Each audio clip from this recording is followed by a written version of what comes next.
Hello everyone, কী করছো তোমরা সবাই? আসলে তোমরা সবাই ভালো আছো। তো চলো নতুন একটা মিনি ব্লগে তোমাদের সবাইকে ওয়েলকাম। তো আমাদের এখানে মেঘ করেছে আর বৃষ্টিও পড়েছে। আমি রান্না করতে কারেন্টও চলে গেল। আমি এদিকে রান্না চাপিয়েছি আর বাইরে প্রচণ্ড পরিমাণে বৃষ্টি, তোমরা নিশ্চয়ই আবার শুনতে পাচ্ছ। তো চলো, তার আগে দাঁড়াও, ঠিক আছে এবারে। তো চলো তোমাদেরকে আমি দেখাই আমাদের এখানে বৃষ্টি পড়ছে কি। আর আমি ভিজে গেছি, জিনিস সব রোদে দিয়েছিলাম, হঠাৎ করেই বৃষ্টিটা এসছে। চলো তোমাদেরকে আমি দেখাই। দেখো, দেখছো মানুষ ধান রোদে দিয়েছে সিদ্ধ করে শুকনো করার জন্য।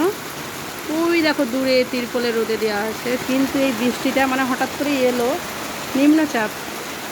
নাহলে শ্রাবণ মাসে নাকি বৃষ্টি নেই শুনেছিলাম। চলো, কারেন্টও চলে গেছে। দেখছো মেঘের আওয়াজ, মেঘের গর্জনটা শুনেছো? আমি রান্নাগুলো করে এলেই কমপ্লিট। তো চলো টাটা, দেখার জন্য কোনো ভিডিওতে।